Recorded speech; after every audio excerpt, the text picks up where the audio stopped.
نبی صلی اللہ علیہ وسلم استخارے کی دعا قرآن مجید کی سورت کی طرح سکھایا کرتے تھے صحابہ کو. جابر کہتے ہیں آپ ہمیں تمام معاملات میں استخارہ کرنے کی اسی طرح تعلیم دیتے جس طرح ہمیں قرآن کی کوئی سورت سکھاتے تھے. تو قرآن کی سورت کس طرح سکھاتے تھے کہ اس میں کوئی غلطی نہ ہو اور پوری مکمل طور پر پڑھی جائے. تو صحابہ کی بھی پھر کیا عادت ہوئی، وہ ہر معاملے میں اللہ تعالیٰ سے مشورہ کرتے تھے. سبحان اللہ. خاص طور پر آپ دیکھیے حضرت زینب کا معاملہ. حضرت زینب کے نکاح کی بات مجھے بہت زیادہ حیران کرتی ہے. حضرت انس کہتے ہیں جب حضرت زینب کی طلاق کی عدت ختم ہوئی جو حضرت زید رضی اللہ عنہ سے تھی، تو رسول اللہ صلی اللہ علیہ وسلم نے حضرت زید ہی سے فرمایا کہ حضرت زینب کو جا کے میری طرف سے نکاح کا پیغام دو. آپ سوچیے ہمارے معاشرے میں کبھی ایسا ہو سکتا ہے؟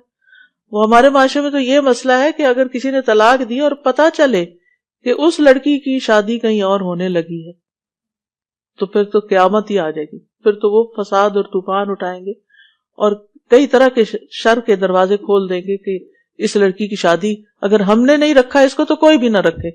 عجیب طرح کی نفسیات ہے لوگوں کی کیونکہ دین سے دور ہیں. اگر وہ یہ حدیث پڑھ لیں نا کہ نبی صلی اللہ علیہ وسلم نے حضرت زید ہی کو کہا اور وہ ان کے ایکس ہسبینڈ ہیں، اب طلاق ہو چکی ہے اور وہی جا کے ان کو پیغام دے رہے ہیں. زید رضی اللہ عنہ جاتے ہیں اور کہتے ہیں میں گیا، میں نے کہا اے زینب خوش ہو جاؤ، یعنی مجھ سے تمہاری جان چھوٹی، اب خوش ہو جاؤ کہ اللہ کے رسول صلی اللہ علیہ وسلم نے تمہارے پاس مجھے نکاح کا پیغام دے کے بھیجا ہے. حضرت زینب کا جواب دیکھیے، کہنے لگی میں کوئی فیصلہ نہیں کروں گی حتیٰ کہ اپنے رب سے مشورہ کر لوں. پیغام کس کی طرف سے تھا؟ اللہ کے نبی کی طرف سے.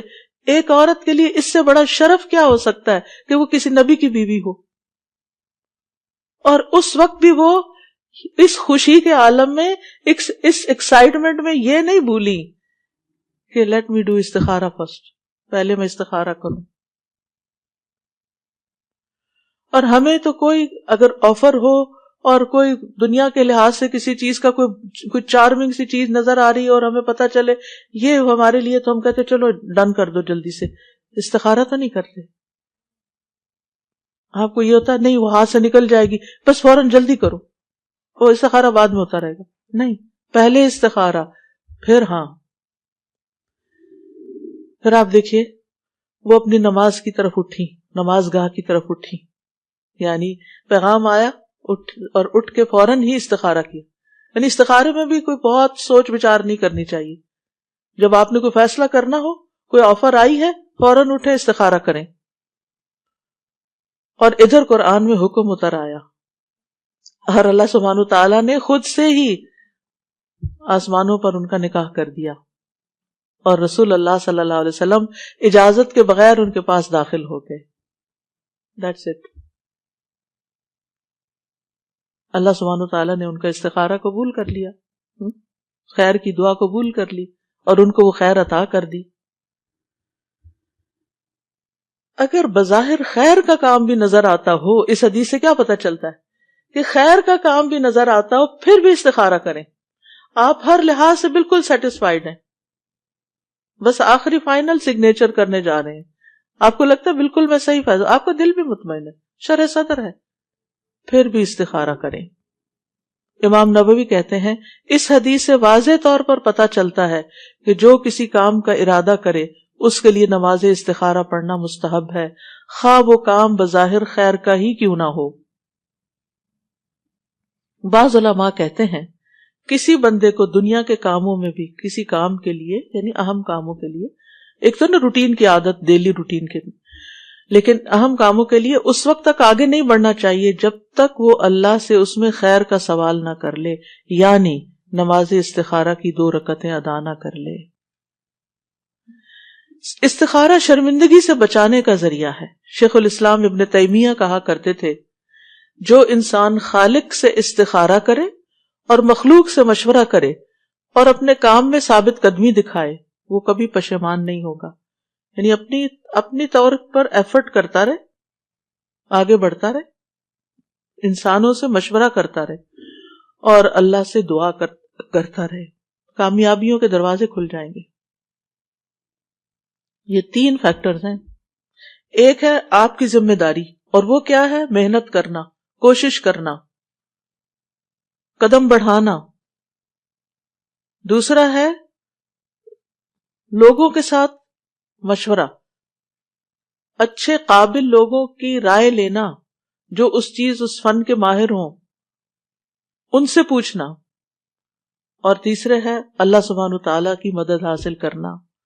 جو شخص یہ تینوں کام کر لیتا ہے وہ ناکام نہیں ہوتا، پھر وہ کہیں نہ کہیں سے خیر پا ہی لیتا ہے۔ بعض حکماء کہتے ہیں جسے 4 چیزیں عطا کر دی گئیں وہ 4 چیزوں سے محروم نہیں ہوتا۔ نمبر 1، جسے شکر گزاری کی توفیق دے دی گئی اسے مزید ملنے سے محروم نہیں کیا جاتا۔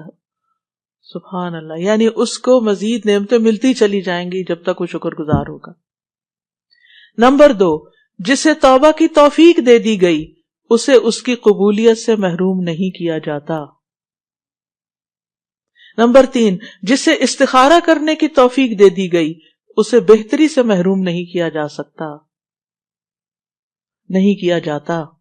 اور نمبر 4، جسے مشورہ کرنے کی توفیق دے دی گئی وہ درست بات سے محروم نہیں کیا جاتا۔ اگر ہماری زندگی میں ناکامیاں ہیں تو وہ ہمارے اپنے کیے کی وجہ سے ہیں، ہم نے ان چیزوں پر عمل نہیں کیا، ہم نے خود کوشش نہیں کی پوری جیسی کوشش کا حق ہے، ہم نے لوگوں سے مشورہ نہیں کیا جیسے مشورہ کرنے کا حق ہے، ہم نے اللہ سے مدد نہیں مانگی، توبہ نہیں کی، استغفار نہیں کی جیسے کرنے کا حق ہے، ورنہ کبھی بھی ناکام نہ ہو۔ اللہ سبحانہ تعالیٰ دنیا اور آخرت کی خیر عطا کرتا ہے ایسے بندوں کو۔ یہ عقل مند ہونے کی نشانی ہے، سمجھدار ہونے کی نشانی ہے۔ استخارہ کن چیزوں میں کیا؟